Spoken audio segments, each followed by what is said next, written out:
All right, welcome to breakout room number 3 for the Fund 6 retrospective. Just for the newcomers here, we'll be using a retrospective tool today to collect everyone's thoughts. What we'll do is we'll go through 10 minutes of people just collecting thoughts and posting them up there. And then we'll have about 5 minutes maybe for voting, so you can all read what everyone's put up, and you can vote for the top 5 things that you think are interesting to speak about today. And then we'll go through them and talk about them. And then at the end, all of these will be exported and shared with the Catalyst Circle. So here is the link. So if you all want to jump into there, I will also share my screen so you can see what's happening here. Do the other 2 rooms need that link, or do they? No, you think they have their own boards okay, that are perfect. separate. Thanks, Nori.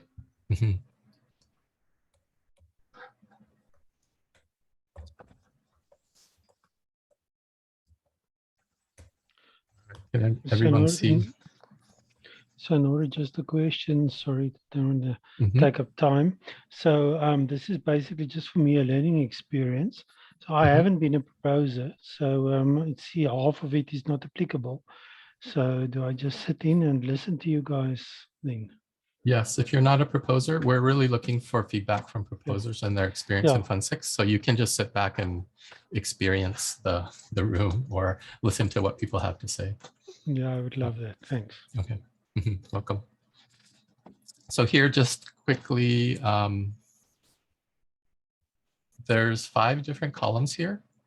There's the list, and then there's the liked, learned, lacked, and longed for.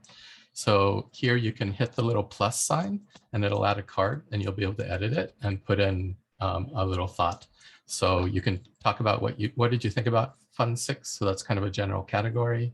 We didn't want to ask any leading questions for that one. And then there's 4 columns with some leading questions. So what did you really enjoy about the process? Things that you learned, things that you think were lacking, and things that you longed for. So something that was missing. And so we'll spend about 10 minutes. I'll start a timer here and fill these in. There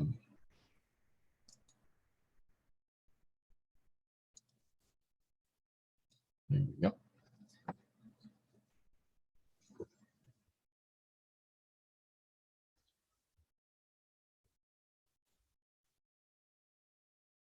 If anybody has any questions, just let me know.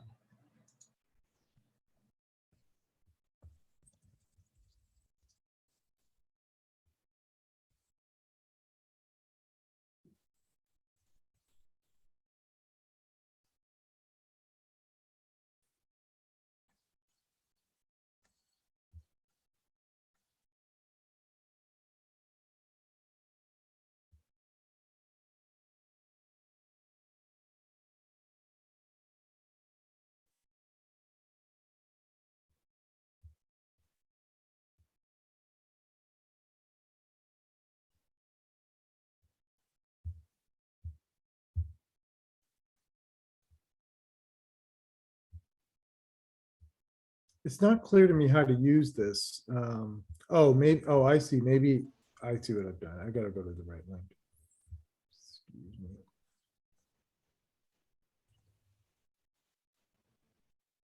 Link again for anybody coming in new to the room.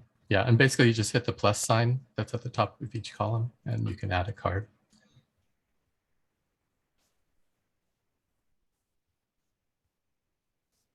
If the plus marks go away, does that mean that you've used up all your ability to add cards? I don't think there is a limit. Okay, thanks. Looks like they came back. Thank you. Okay.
Gosh.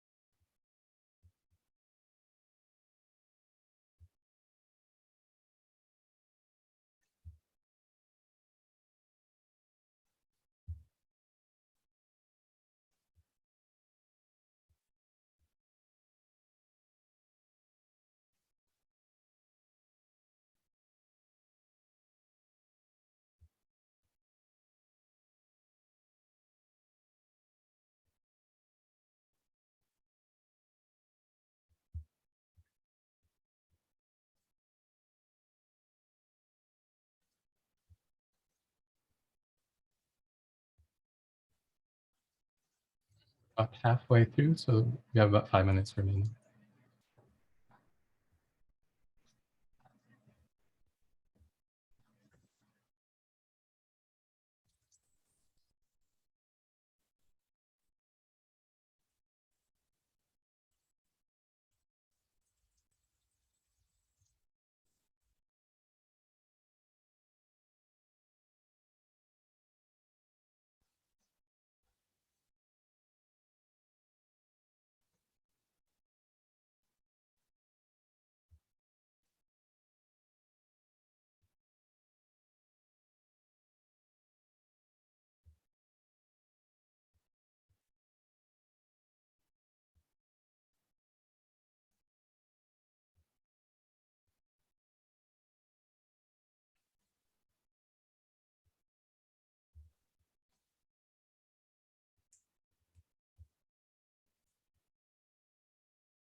We're at time. Does anybody need any more time?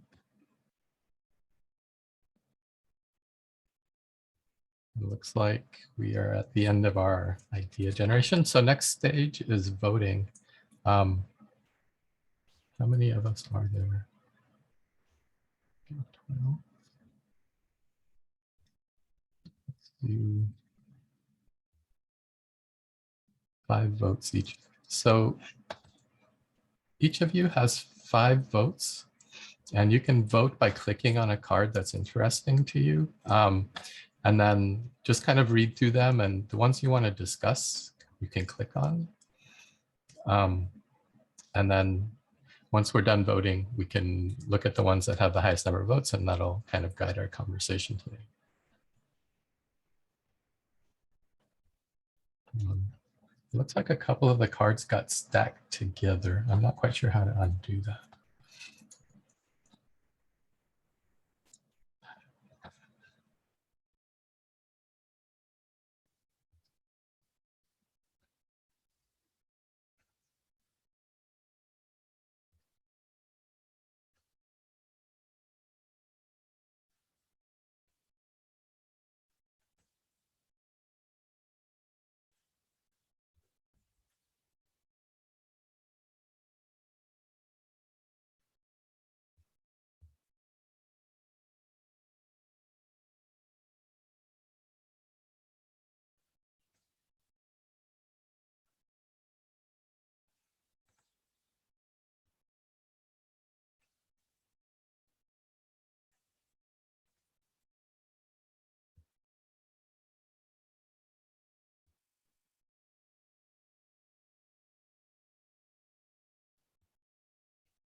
Nori, is there a way to lock in our votes, or do we have to do something else after we've cast them?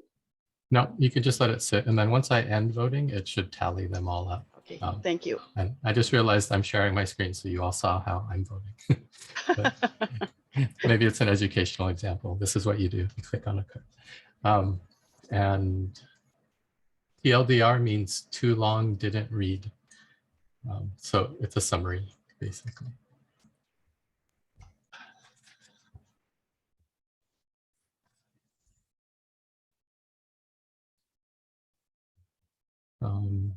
We have 4 of 7 who have completed their tallies. Do people need more time?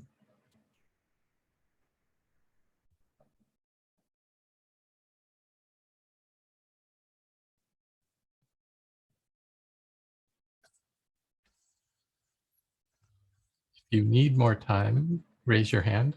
Otherwise, I'll close it in about 10 seconds. Just make it 6. I'm not voting. Just to let you know. Not a proposal.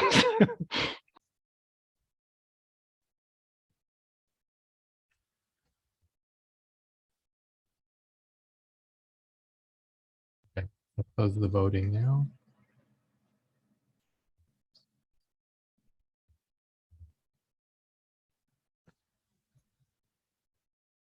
Go. All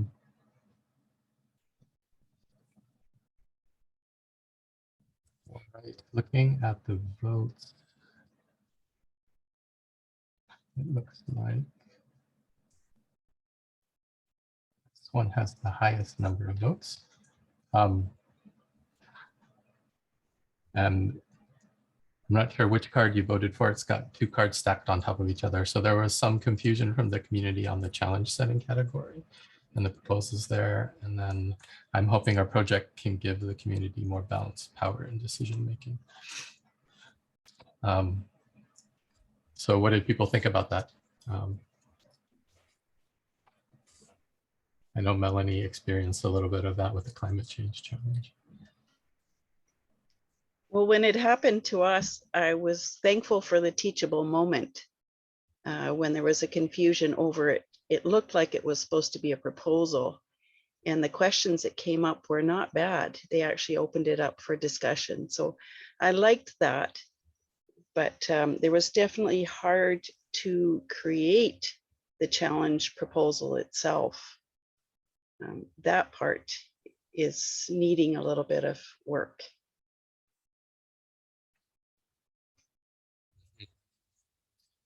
Do you think there needs to be a little more information for the community around what a challenge setting is to help them navigate them? Because it is very different how you look at those proposals. Yeah, it got skipped. It even got skipped over in town hall today when we're talking about voting. And I did put it in the comment, you know, that voters may not realize the difference because they look so different.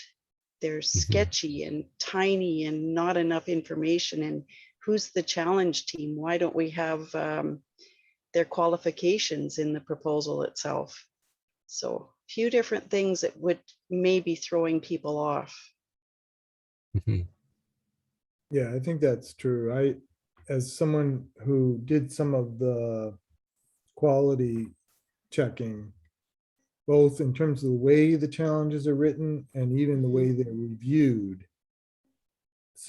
seem to indicate some confusion about how those are supposed to be designed and written. Well, I know for ours, I was up till 2 o'clock at night getting it in 2 hours before the deadline, and I really didn't know what I was doing. So it was definitely less than perfect, but you know, it is what it is, and you meet those deadlines and you move forward.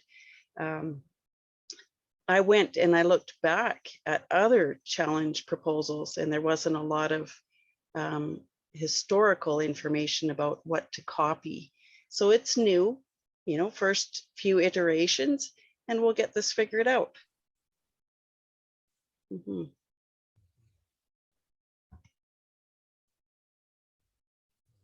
Anyone else have any thoughts on the challenge setting category?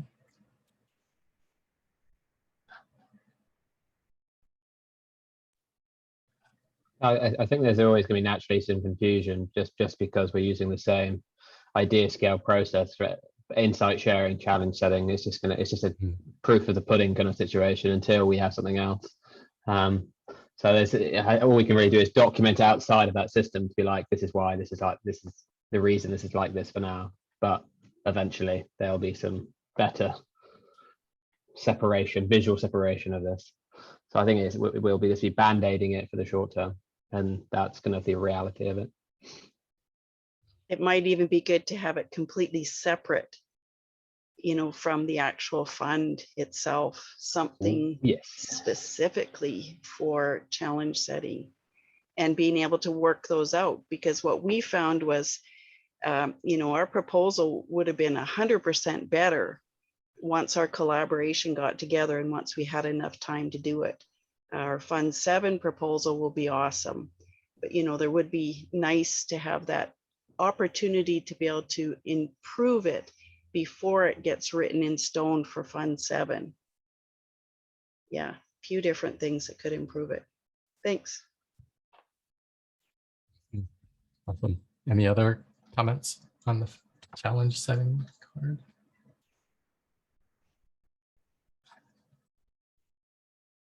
All right. If not, it looks like our next highest voted one is this one. So CA School was super helpful in understanding how to make a good proposal. How were your experiences with CA School proposers?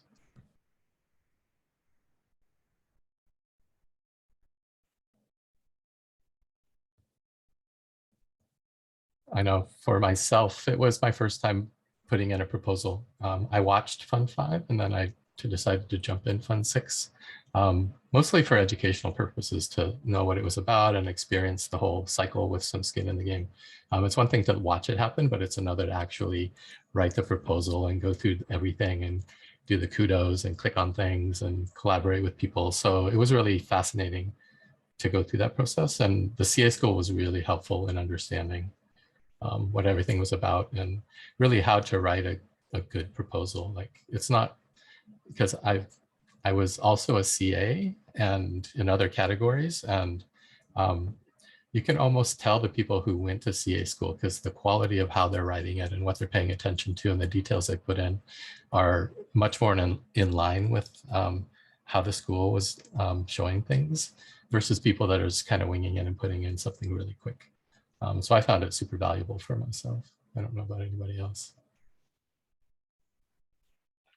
Well, maybe just from my side, I mean, I wasn't the proposer, but I was a CA, and I must say I tried to, being new, I tried to kind of get the cookie cutter approach and kind of back engineer what the proposers is supposed to fit in, because at the end, you actually want to close the loop between those two. So sometimes the least you want to spend time with was kind of the format or what needs to go in. You actually want to spend more time in clarifying the content. And I sometimes found that, trying to just navigate my way through the process and kind of linking up with how the proposers put it down was almost a bigger challenge for me than understanding what I needed to do from a CA perspective. So maybe that's just from the other side of the river that I'm coming from, but I think it talks to what I think you guys are saying as well from a proposer's perspective.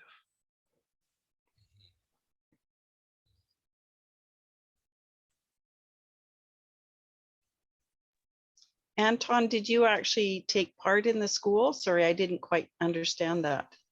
Well, I kind of at last minute decided to put skin in the game, as Nori said, in terms of a CA. So I had to do quite a bit of catch up. So I did a little bit of school and a little bit of that and a little bit of that. So I had to play a lot of catch up and try to do some assessments at the same time.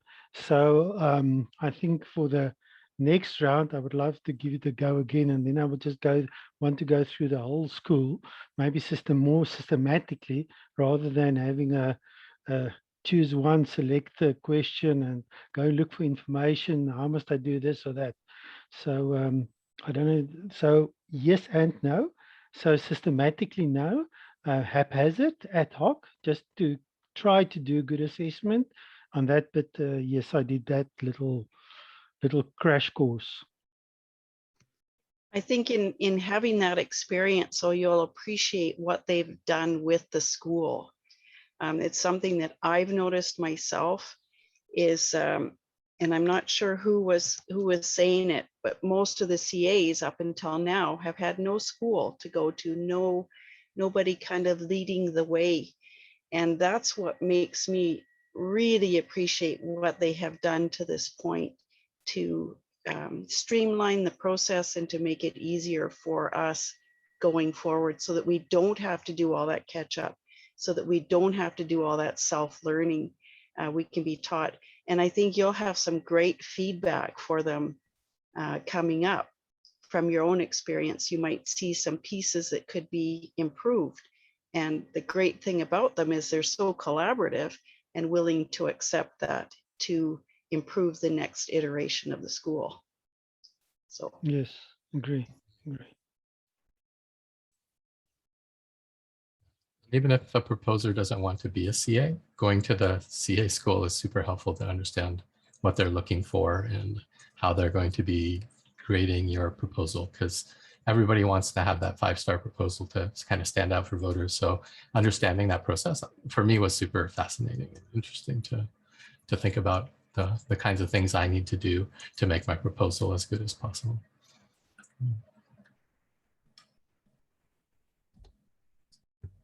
Okay.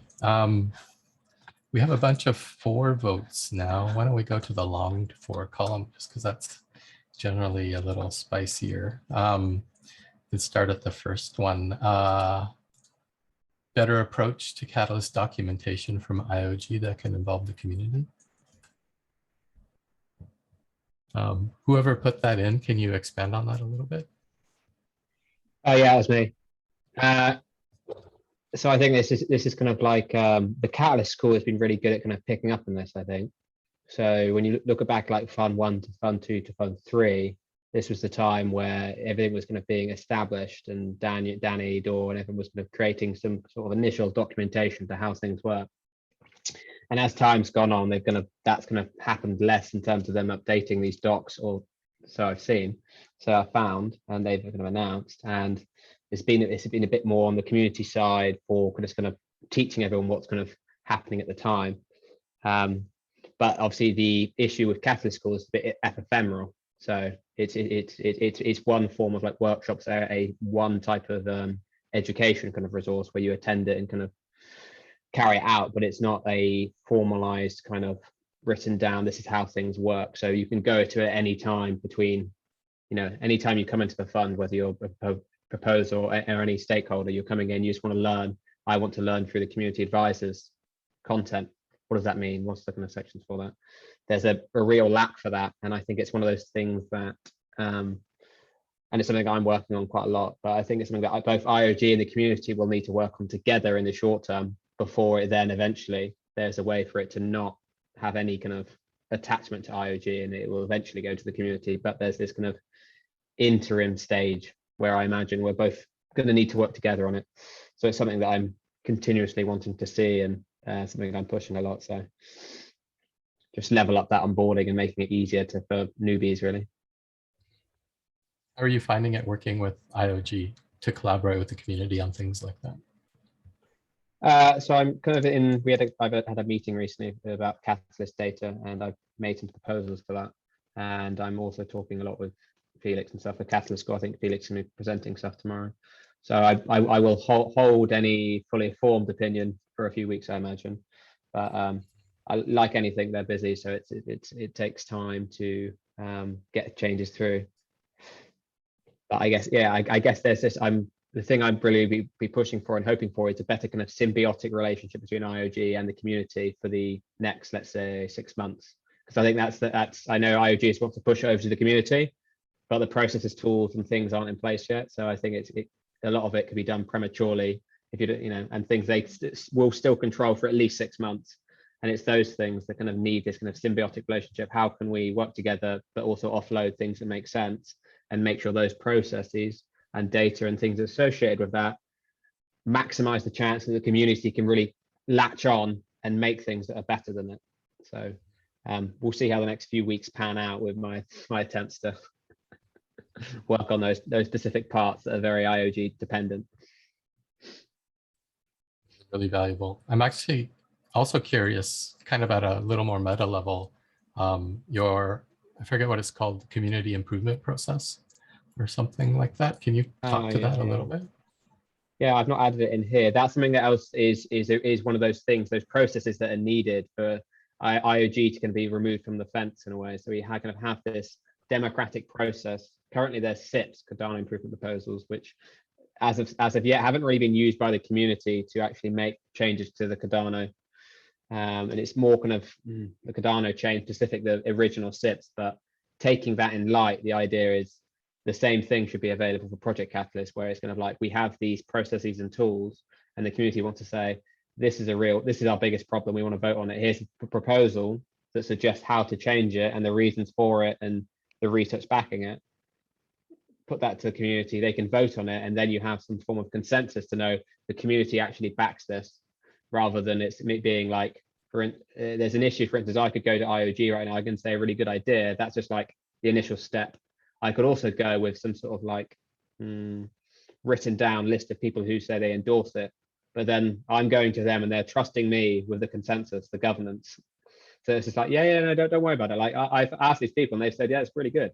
So it's kind of like, there needs to be some sort of initial way that might be a bit rudimentary, followed by a plan. So how can we make that an improved process over time, where the community can be like, I need to change this really important part of the, ecosystem, and here's the way that we can do that in a democratic way, that people, that people become accountable for, that are, let's say, responsible for a certain section. Let's say there's a sub-circle and they're compensated for looking after this part of the ecosystem, and someone's made a proposal to change something in that ecosystem.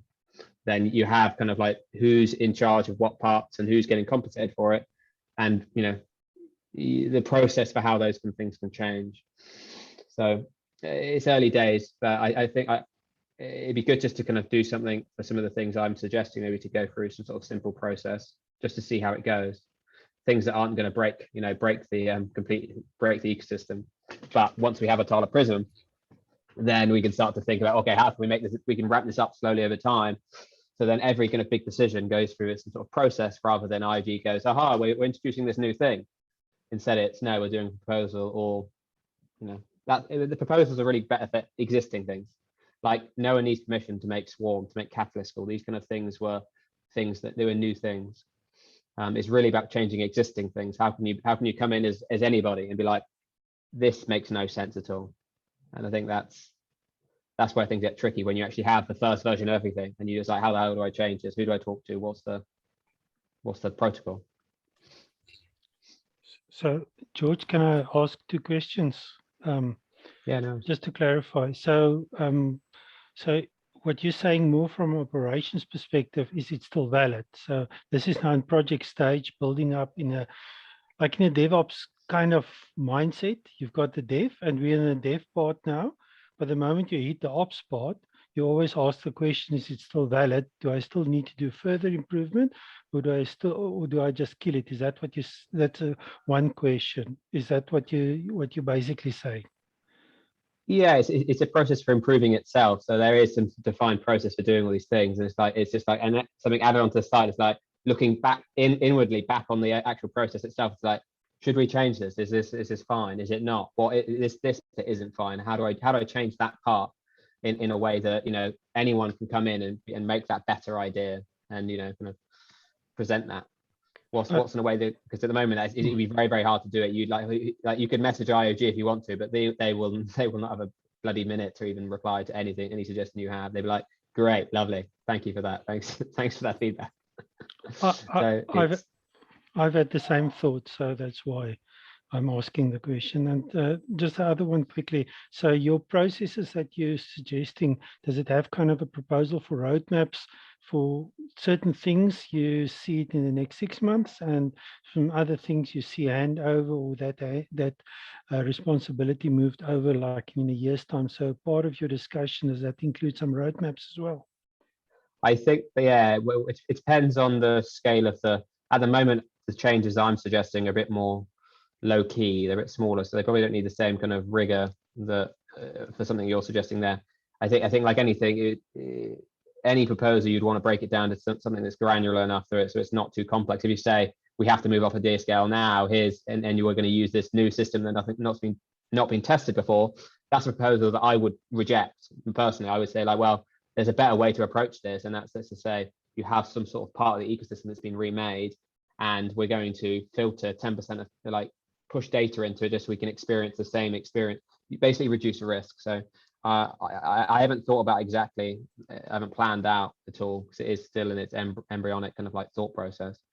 I haven't thought about exactly how the more complex proposals should be laid out, but in its initial stages, we would generally lean on the simpler things and push for that, just so it's much more easy to be agreeable, and things that aren't going to break things.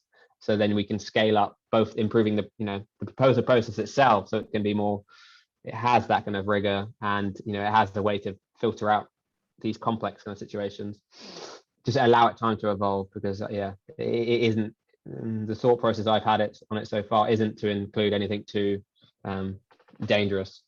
So it'd be a work in progress, basically. Maybe we can start with testing out challenge proposals, challenge settings on a different platform, because they may work better somewhere else. You never know. I think that might be a really good shout, because, and like you were saying, there's a massive, interesting need for collaboration on it. That it has different workflows and different, much more conversational points and stuff about, you know, and also obviously it can define a lot more. It has a real importance as well, because obviously if it does get accepted and it can't get changed after some finalization day, then that literally represents what, you know, it could be hundreds and hundreds of thousands of proposals being made for. So there's lots of room for that one. I think it'd be a good starting one.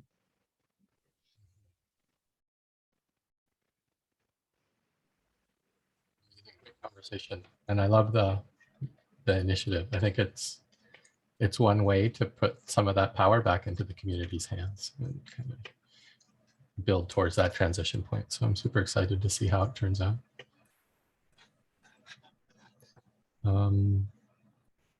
Okay, another one, the 4 is push notifications for stage changes 2 days before stage transition. How many people here got surprised by the state transitions?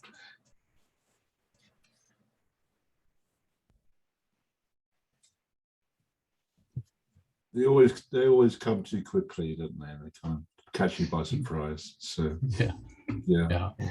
We have a desperate need for a community calendar. Mhm. You know, I've Aye. gotten pretty good Aye. with, yeah. I mean, I've gotten pretty good with the system, trying to be active in the community, but I don't know whether my own DCA reviews are going to count, because I submitted them about 4 or 5 hours late. So I don't know. I mean, I went ahead and did it anyways, but the official deadline, I know I missed. And how much flexibility they have on that deadline in terms of the process, I don't know. And I agree. The same happened with me on the CA. I wanted to do one more that I was thinking about, but didn't come to do it. And then when the moment that I got in, according to my UTC, it was supposed not to be locked, and it was locked. Yeah. Yeah, and I found that 11 UTC is, I think, 4 o'clock my time. So it isn't, maybe there needs to be a way to recognize that we are living in different places all around the globe. So yeah, another challenge within the challenge. Yeah. That was 4 my 4 comment. a.m. by the 4 way. a.m. Oh, sorry. Melanie, it's 4 a.m., isn't it? You mean? Correct. 4 o'clock in the morning is 11 UTC. Exactly. So, yeah.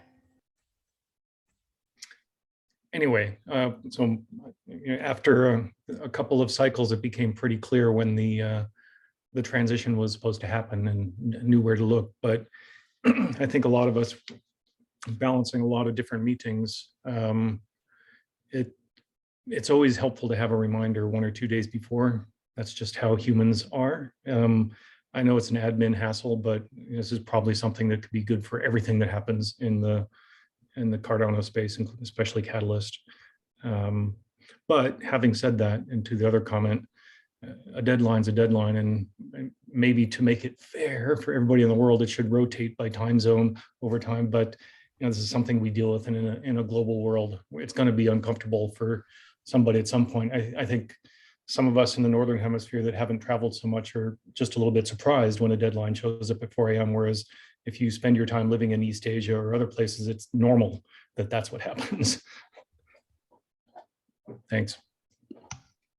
Yeah, and I think it's really important to have the 2 days ahead, but also the, couple hours before. I really appreciate that one too, coming through Telegram or Discord, whatever. Yeah. Even a shared calendar that you could just add to your Google Calendar that shows when things happen might be really useful.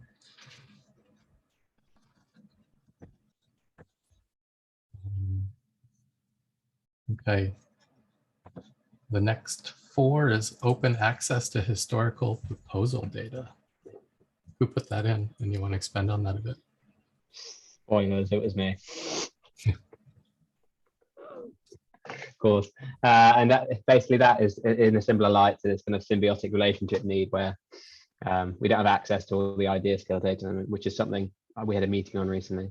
But as like some easy examples to why this is useful for proposals, like if I'm making a proposal in a category, it'd be nice just to see, and I know what kind of tags it's relevant to. It'd be lovely to see historically, and this is becoming more and more important over time, all of the relevant things that are relevant to that, the proposal I'm making from what's already happened in Catalyst and stuff.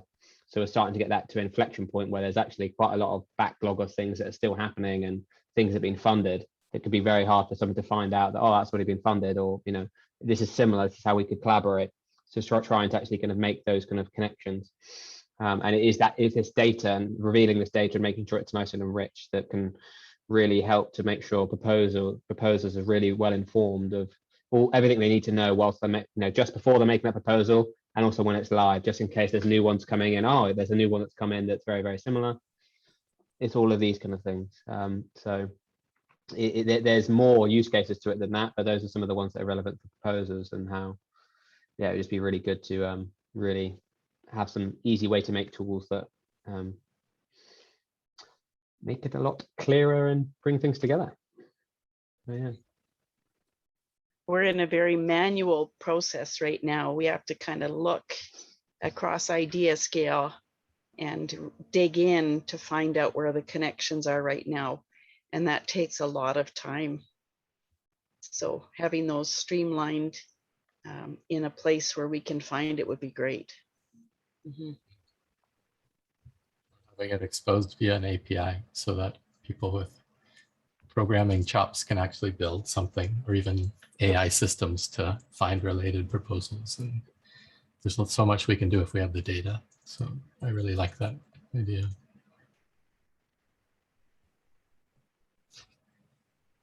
All right. We have another 4 way over on the liked side. Comment period and interacting with commenters. And then That was also, mine. you want to talk to that, Marta? Oh, that was mine. Just if you asked, I don't know the additional part that was added beneath it. That was not mine. I think your card and my card got stacked on top of each other. I don't know how to break them apart. I can't figure out how to do that here. But do you want to talk about yours? What did you enjoy about that? It was really very helpful and wonderful because my proposal was somewhat unusual. So there was a lot of confusion about what my proposal was about, which would be naturally because it was outside of the sort of structured process. And but I was able to engage with a couple of people in a way that we were able to kind of really come to common terms, common vocabulary to discuss somewhat complex ideas. So that was really, really helpful. So it ended up helping me to change some aspects of my proposal. Not that that will help it really. I doubt that. But I mean, I still think it enabled me to articulate more clearly what I was hoping to articulate. So.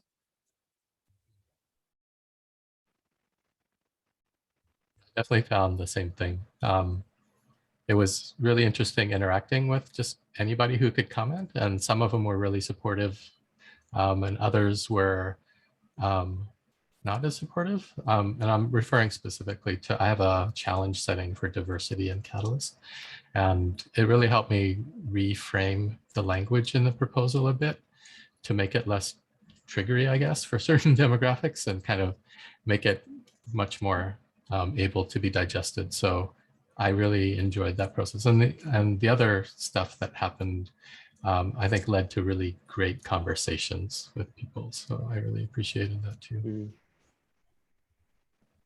It was so important for the challenge setting one. There were so many comments on some of those. It was ridiculous.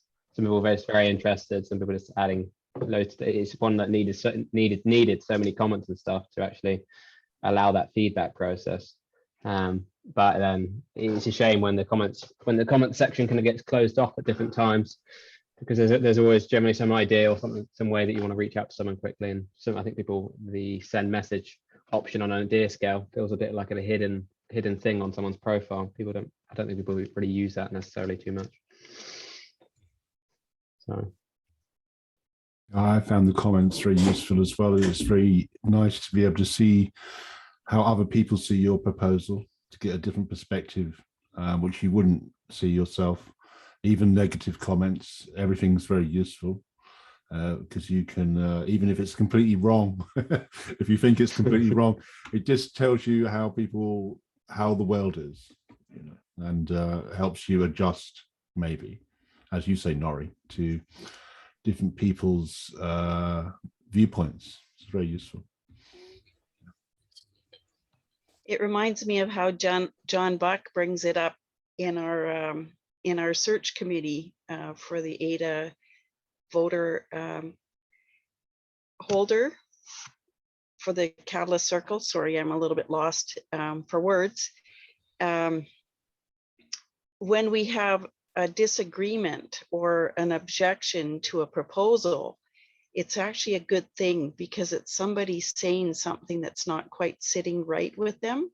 And it usually bringing that out and allowing it to come in actually makes the proposal better and bigger and clearer. So in our other world, we're kind of afraid of objections and no's, I'm not good with this. But in this world, we can accept them for okay, what is it that's unclear?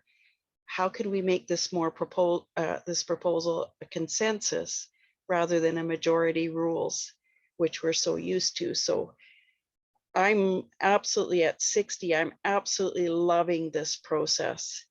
It is a breath of fresh air. Mm-hmm. I love what Peter put in the comments. It's a highlighter.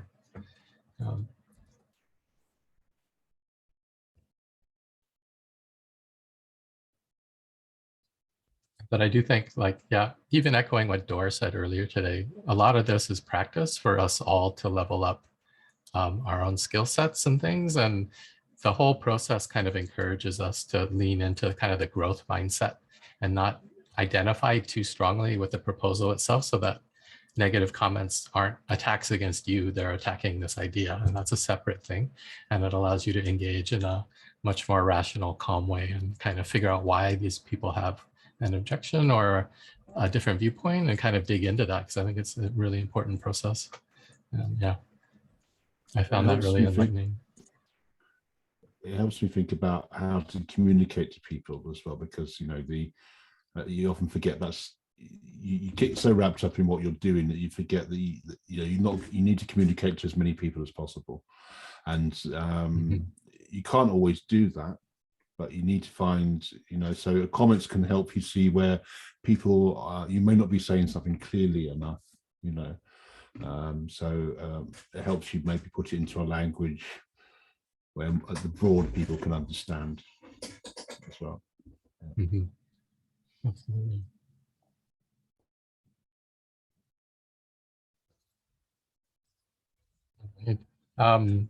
So we're through all the highest voted ones. There's a couple other scattered here and there, but I wanted to give Chris and Scott a chance to pipe in if they want about any topics that are interesting to them, since we haven't heard from you guys yet.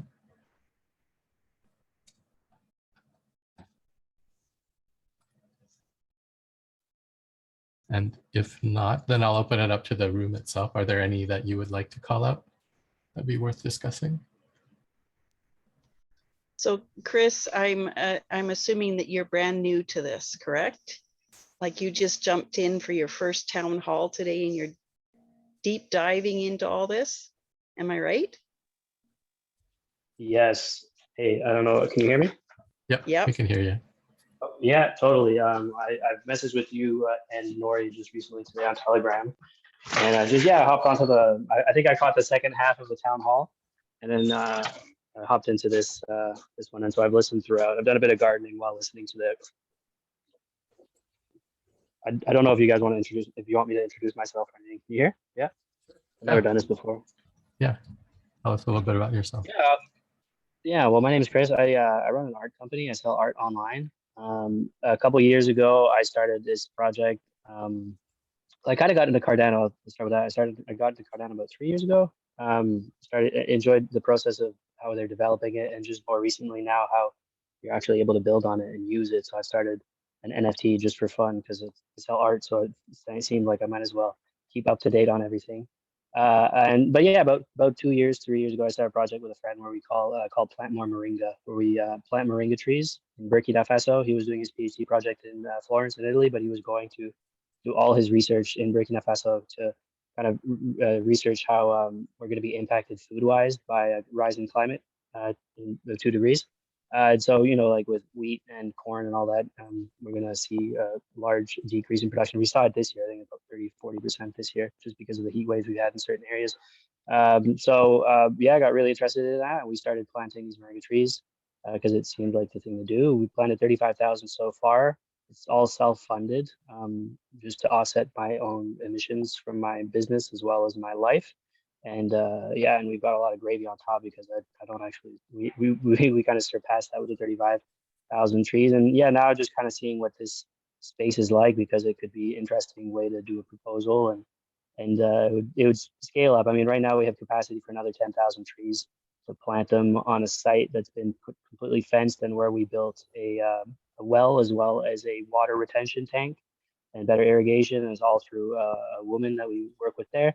And yeah, we have we've got 10,000 there now that we're planning on doing very well. And we've got this extra space where we can do that. So that's our next step. And then we've got, it's been referred to as a bit of a, like an idea project, like a project that could be referred to for the production of moringa in Burkina Faso. So that's kind of interesting because it's not what was in mind when it started, but it's been so well done locally by everyone, the team there, that yeah, it's been done that. So that's kind of me. And anyways, I appreciate you guys putting this on, and I'm very impressed by everyone who's spoken. It's just been, it's kind of cool. Yeah. I'm going to do a Thank you. shameless plug for our challenge setting for climate change, the challenge. If you want to hear more about Chris's, what's going on with him, join our Telegram chat. We're just welcoming anybody and everybody from different perspectives. Chris definitely has. Just joined us fresh from off chain, from outside of us. So welcome, Chris. It's nice to finally meet you. Hey, Yes, thank you. welcome. Thank you. Likewise. Yeah. Likewise. Glad you could join us. And not to stray too far off topic, are you the person who put up the Fairy Creek NFT like earlier this year? I did. Yeah, I did. I did that. I had reached out to Lorna Beecroft because I saw the photo. I was like, you know what? I need to do like I thought that the media was not covering it appropriately. And it was a lot of local media, but I wanted the world to shame British Columbia. Like I grew up very internationally. My dad was a diplomat, grew up all over the place. All my friends are all over the place. And they didn't know about this until I would tell them about it. And so I didn't want that to happen. I wanted like the Guardian to talk about this, but more consistently and all that. And I thought that the NFT spin on it could be, I do a lot of media myself. I've had quite a lot of success with the media, and it just seemed like an old growth plus NFT story would be a banger. But because of the environmental aspects of it, the first piece that we got published on that, which actually gave us a spanking. So the Cardano is definitely. I noticed in the chat that she said that you had bid on it actually. Yeah, so I was that's just fun. searching for it on OpenSea. That's why I flipped away, because I did actually bid on that a number of months ago. So it's nice to meet you in person. Yeah. It's really cool. Hey, nice to meet you. Yeah, for sure. Just another shameless plug, I guess. I'm probably gonna. I talked to Lorna about that more recently because I kind of lost my groove over summer, and I mentioned I've been doing this NFT on Cardano just to learn how to build, and we mentioned about redoing those two NFTs on the Cardano blockchain, and then doing something similar, and just trying that way because it's just an exciting ecosystem to be part of, and no environmental, much less environmental impact. Okay, thanks for joining us. I'll look forward to seeing you, maybe even see you as a proposer next time. For sure. I'll drop a link into the. Thanks. I'll drop a link in about the picture, because I think if anybody sees this, you'll understand why it's so crucial. I don't know if this is a correct link or not, but if you click on it, it'll show you one tree taking up the size of a logging truck. Even then, it was an too old, big. They had to trim the sides. yeah, to and get it it through. was an old tree that had already fallen, but this is what's going on in BC. There you are, right there. Like the last So remaining ecosystems that have never been destroyed or cut. It's just ridiculous. Ridiculous. Very rare ecosystems. Very sad. So I was doing this moringa thing, and then this, really popped off in my own backyard here. So I was like, oh man, how about planting trees in Burkina Faso? When is this going on here? Gotta do something. Sharing, everybody. Now I'll bring us back on the topic. Are there any other things on the retro board that people want to discuss and go over today? I know town hall went really long and we're going pretty long now, so I don't want to keep people longer than we have conversation to go. But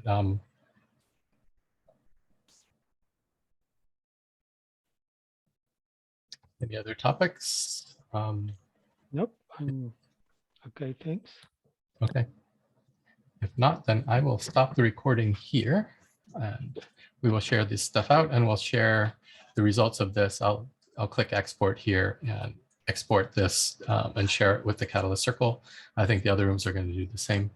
Thank you all for participating today and providing your feedback. I think it's really useful to go over this and kind of grow as a community and make it better and better each time. So I think we're going to be doing this every fund from now on. So thanks for participating. Thanks, Nori. Thanks, everyone. yeah, thanks for hosting, Nori. This has been really good. Really good way to wrap up this whole experience. Thanks, Nori. Yep, thanks everybody. And we'll see you at the next town hall or at the next Cardano event that's happening online. Yeah. I collected the other 2 boards from the other 2 rooms and I can share those in chat, the links to them if we want them.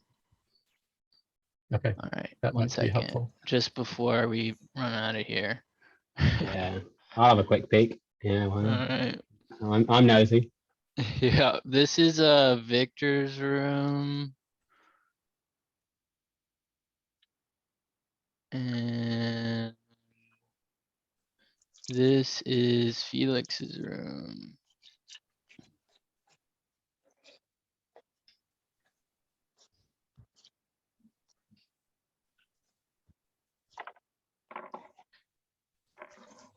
Thanks for sharing those.